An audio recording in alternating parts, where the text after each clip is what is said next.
Hello दोस्तों, आप सभी का बहुत बहुत स्वागत है हमारे कैटलिस्ट टॉक पे। आज फाइनेंस मिनिस्टर निर्मला सीतारमण ने लोकसभा इलेक्शन से पहले का लास्ट बजट पेश किया है। ये मोदी सरकार का दूसरा अंतरिम बजट है। इस बार फाइनेंस मिनिस्टर निर्मला सीतारमण का बजट भाषण थोड़ा कम समय का था, लेकिन कई छोटे बड़े ऐलान इसमें किए गए हैं।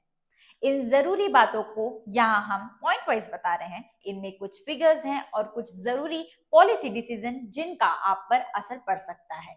तो चलिए एक एक कर कर जरूरी बातों का जानकारी लेते हैं। पॉइंट नंबर 1, टैक्स में बदलाव नहीं। पहले की तरह 2.5 लाख रुपए तक की इनकम ही टैक्स फ्री रहेगी। सरकार ने आम आदमी को इस बार इनकम टैक्स में कोई राहत नहीं दी है। पुरानी टैक्स रिजीम चुनने पर अभी भी आपकी 2.5 लाख रुपए तक की इनकम ही टैक्स फ्री रहेगी। हालांकि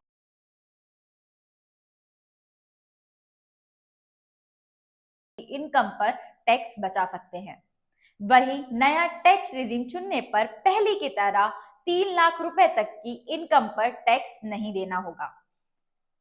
इसमें भी इनकम टैक्स एक्ट के सेक्शन 87A के तहत सैलरीड पर्सन 7.5 लाख रुपए तक की इनकम पर और अन्य लोग 7 लाख तक की इनकम पर टैक्स छूट पा सकते हैं। Point number 2, pending direct tax के मामलों में टैक्स माफ। 1 करोड़ करदाताओं को फायदा होगा। 1962 से वित्त वर्ष 2009 टू 2010 तक के पेंडिंग डायरेक्ट टैक्स के मामलों में टैक्स माफ कर दिया जाएगा। हालांकि ये तभी होगा जब आप पर 25,000 रुपए तक का टैक्स बन रहा हो। इसी तरह 2010 से 2011 तक से 2014-2015 के बीच पेंडिंग मामलों में इनकम टैक्स से जुड़े 10,000 रुपए तक के मामलों को वापस लेने का फैसला किया गया है। इससे 1 करोड़ करदाताओं को फायदा होगा। नंबर 3, रूफटॉप सोलर से 300 यूनिट तक की बिजली फ्री मिलेगी। 1 करोड़ परिवारों को फायदा। रूफटॉप सोलर के जरिए 1 करोड़ परिवार को हर महीने 300 यूनिट तक की फ्री बिजली मिलेगी। सरकार साल 2014 से नेशनल रूफटॉप स्कीम चला रही है। वहीं पीएम मोदी ने हाल ही में प्रधानमंत्री सूर्योदय योजना का भी ऐलान किया है। इसमें 1 करोड़ घरों में रूफटॉप सोलर लगेंगे। पॉइंट नंबर 4, मिडिल क्लास के लिए आवास योजना। ग्रामीण आवास का भी दायरा बढ़ाया। पीएम आवास योजना के तहत 3 करोड़ घर बनाने का काम पूरा किया है। वहीं अगले 5 साल में और 2 करोड़ घर बनाए जाएंगे।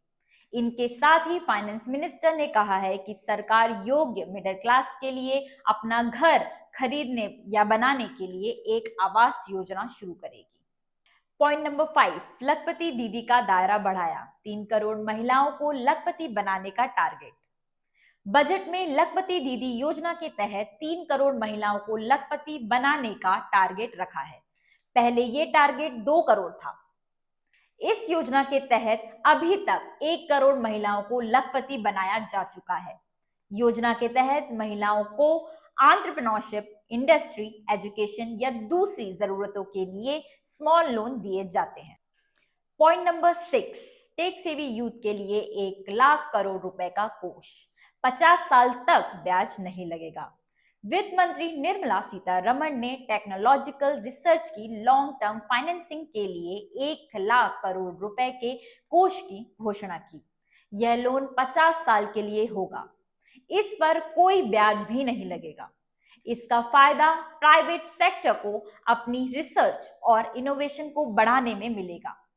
वित्त मंत्री ने कहा है कि इस फंड का मकसद भारत के टेक सेवी यूथ को ध्यान में रखना है।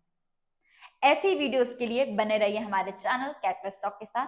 अगर आपको हमारी ये वीडियो पसंद आई हो तो प्लीज इसे लाइक शेयर करना ना भूलिए। हमारे चैनल को सब्सक्राइब करना ना भूलिए। बेल आइकन पे प्रेस करना ना भूलें, क्योंकि जब भी होगी मेरे कैटलिस्ट टॉक में बक बक बक तो आपके फोन में होगी 10।